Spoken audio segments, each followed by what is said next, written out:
Call of Duty, a franchise that was once born out of passion, turned into nothing more than a greedy cash cow. This is a mini documentary focusing on the history of Call of Duty. Not every Call of Duty game will be mentioned or even referenced in this video. I will be focusing on important installments in the series like the early titles and COD 4. As of the time of editing this video, I do not have every single Call of Duty game.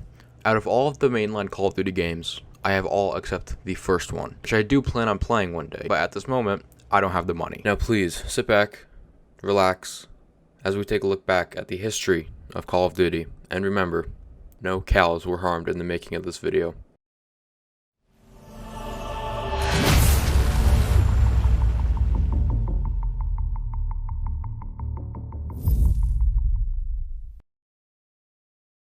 Now really quickly before breaking down the franchise, I do need to mention a couple of things. I will not be mentioning every single Call of Duty game, nor will I focus on a single installment for a noticeable amount of time. The second thing is that this took me a lot of work to put together, so please consider subscribing and leaving a like on the video. In total, between writing the script, making the thumbnail, and editing this took me around 20 to 25 hours to do, and mind, I have to balance that with school and my personal life. Now, what does the phrase Call of Duty mean? Well, Call of Duty as a whole is based off of numerous movies, wars, and most importantly, the soldiers that never made it home. Even the most outrageous Call of Duty games like Advanced Warfare or Black Ops 3 are still based off the real-life soldiers. Even though those games are set in the future, they both still feature soldiers fighting to achieve something. Call of Duty, like I said, is a series built off of passion and delivering the stories of World War II to the players. Roaming the snow-covered streets in Stalingrad in Call of Duty 2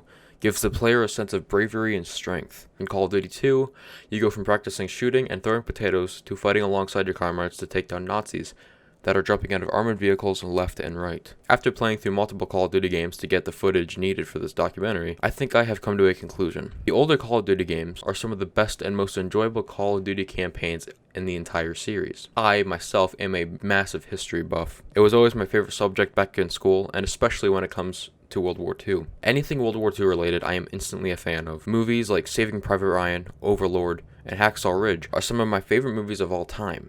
And that's not only because they are great movies, it's mainly because the topic that they are covering. In Call of Duty 2, one of my favorite missions in the series, 88 Ridge. Like I mentioned earlier, Hacksaw Ridge is one of the best World War II movies out there. And playing this mission made me want to go back and rewatch the movie, and I did. Seeing your friendly troops drop when they get hit, a large part of you know that they aren't real. However, there was always a small part of you, or me anyways, that feels sorry for not only the dead soldier, but his family. I enjoy playing modern Call of Duty games, but there's a certain charm that hasn't been involved within Call of Duty since around 2010. Call of Duty 3 came out with many drastic changes. It improved in the gameplay from COD 2, but this time, it made it more smoother with new reload animations. It even features brand new weapon designs like the new and improved Kar 98K, a better looking and feeling MP40, and by far the worst Thompson to ever be introduced into the series.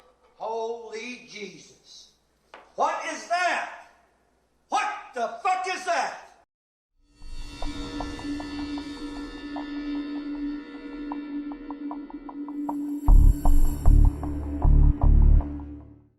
Once the year 2007 rolled around, the whole World War II scenery for games were kinda becoming very outdated. The one game we really need to talk about is Call of Duty 4 Modern Warfare. When talking about COD 4, I see it as a beacon of hope in the evolution of video games. In my opinion, I would put COD 4 on the same level of Doom, Combat Evolved, and Half-Life. Out of all of the Call of Duty games there have been, COD 4 is the most important to ever release.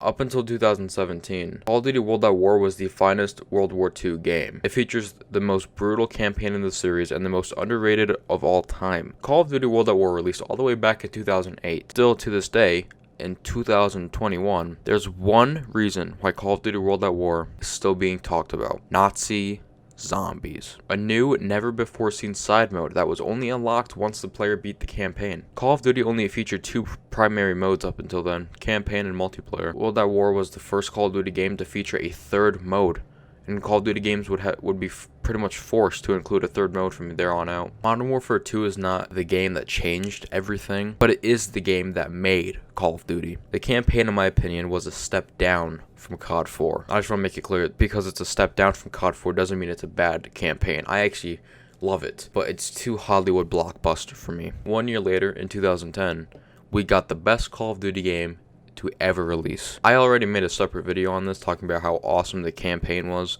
but I never ended up uploading the second part to that video, and I never will. Basically, just to sum up Black Ops 1 campaign in one word, is intense. The multiplayer is alongside Black Ops 2, Black Ops 3, and Modern Warfare 2019 as one of my favorite multiplayers in the series. The gameplay was so addicting, and the weapons were very fun to unlock. And then you have zombies. Following the massive success of Call of Duty World at War's Nazi Zombies, it was no secret that we would get a new Zombies mode in Black Ops. On launch, the mode itself didn't add a lot that Doris didn't add. Black Ops 1 gives us the most iconic Zombies map of all time, Kino der Toten, translated to Theater of the Dead. From a complete story standpoint, Black Ops 3 had a better, just laid out story, but from a pure gameplay and just everything else, Black Ops 1 is the best, still to this day, the best zombies experience there is. The zombies mode in Black Ops 1 has been talked about so much over the years that it's almost pointless talking about it. At the beginning of the video, I mentioned how I wouldn't be mentioning every single Call of Duty game. The reason I talked about COD 4, MW2, World at War, and Black Ops 1, respectively, without a break in between, is because those 4 years were the highest point of Call of Duty. And in my opinion, I don't believe we will ever go back.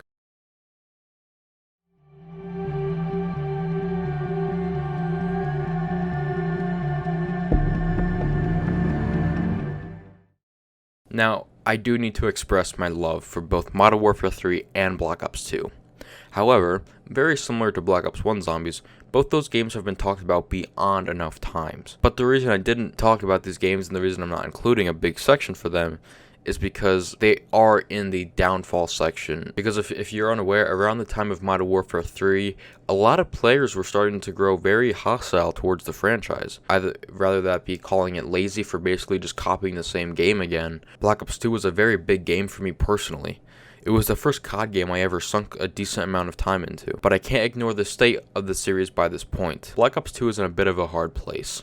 It's in between the uninspiring yet really fun Modern Warfare 3 and then Ghosts. 2013. A year of intrigue in the gaming world with the PS4 and Xbox One coming out, along with Call of Duty Ghosts. Oh boy. This is where the series really began going downhill.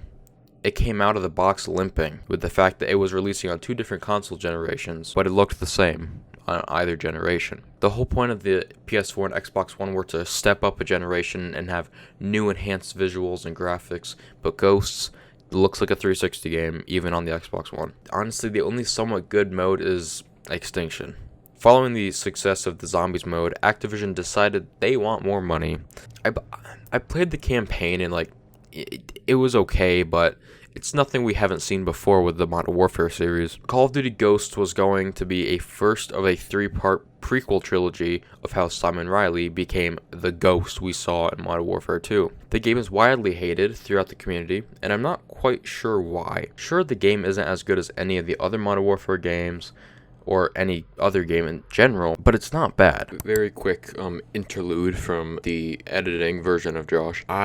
So in the original layout of this video, I had a section covering Call of Duty Advanced Warfare. I am scrapping those. And the reason being is because I could not care less about either of those games, and I really don't want to talk about them. And when I was sitting down and editing them, I wasn't having a fun time. And whenever I edit something and I don't have fun doing it, it usually comes out pretty mediocre. I don't know, I might keep the Call of Duty Ghost section in, but the Call of Duty Advanced Warfare section of me talking about Advanced Warfare is going to be cut completely. And in doing this, it will also help me reach my deadline of October 31st, Halloween. So I'm really sorry that it's cut out. It's going to make the video a few minutes shorter, but that should be fine.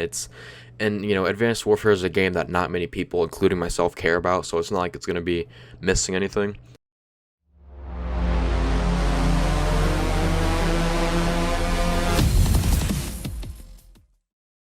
These next 2 years for Call of Duty are not good.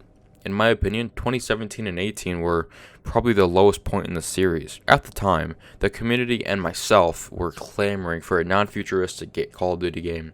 And not only a non-futuristic, but a Call of Duty game to go back to its roots. Then we got World War II. I enjoyed the game for what it was. The futuristic games were fun and everything, and I loved Black Ops 3, but it's just not what Call of Duty was or ever will be. Call of Duty World War II was really fun for the first month or so. Playing the campaign was really fun, I thought, although being a bit repetitive and cliche. The multiplayer was fun to screw around on with friends, but besides that, it was a multiplayer. The zombies didn't have much character, with the Easter egg and just the layout of the entire map itself.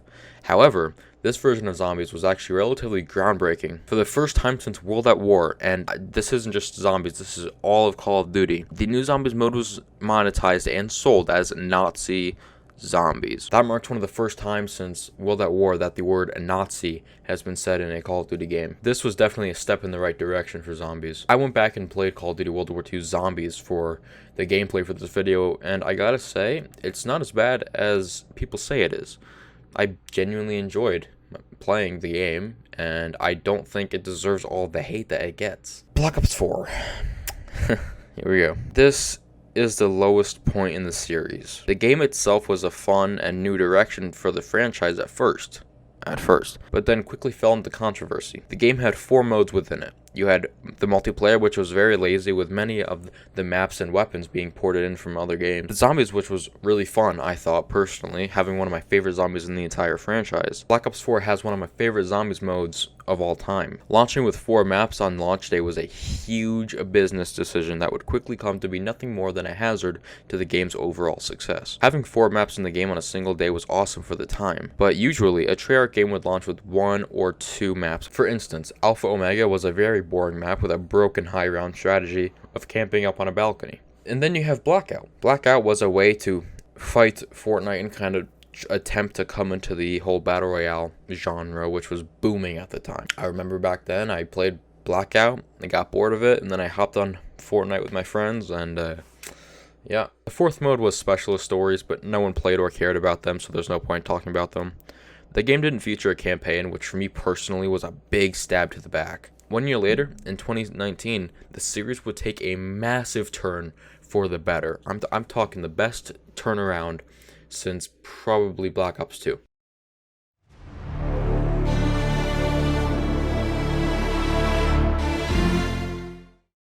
When I initially heard that the next Call of Duty game was going to be another Modern Warfare game, I was beyond excited. Having just played the campaigns of all the Modern Warfare games a few months prior, I was very excited to see some new and returning characters. The campaign was fantastic, with there being multiple points where the game shocks the player. The campaign took a more realistic approach with the scenery and setting of the overall game, helping the player feel both safe and in danger at all times. Campaigns are very important to Call of Duty games, and the lack of one in Black Ops 4 really hurt the game. Having a campaign that takes a realistic approach is so much better than the wacky and over-the-top ones that would be a staple for many years. I really enjoyed the game, but I don't have a lot to mention about the multiplayer or Spec Ops. The Spec Ops was the worst 3rd mode ever implemented into any Call of Duty game.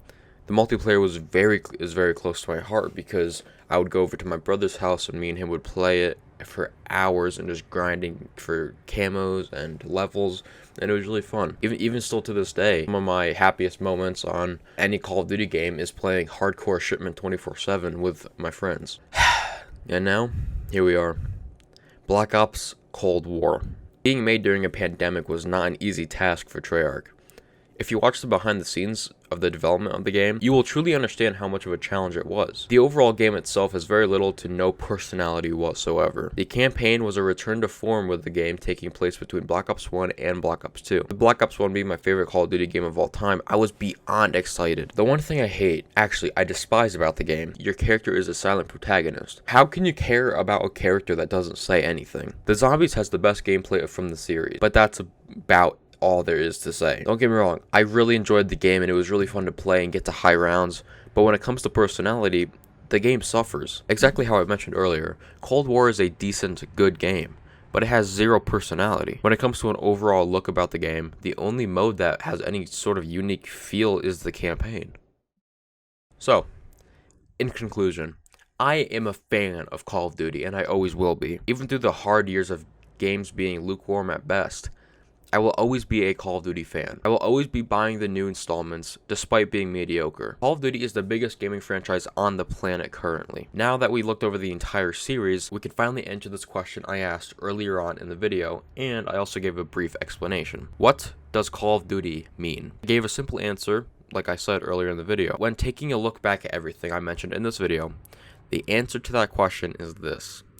Call of Duty is a phrase of which many men try and fail to succeed, very similar to the series itself. Games like COD 4, Modern Warfare 2, and Black Ops 1 succeed. Then Black Ops 4, Ghosts, and Infinite Warfare all failed. Call of Duty means to fail and succeed over and over again. Many real-life soldiers fail on duty while also succeeding. Thank you so much for watching this video.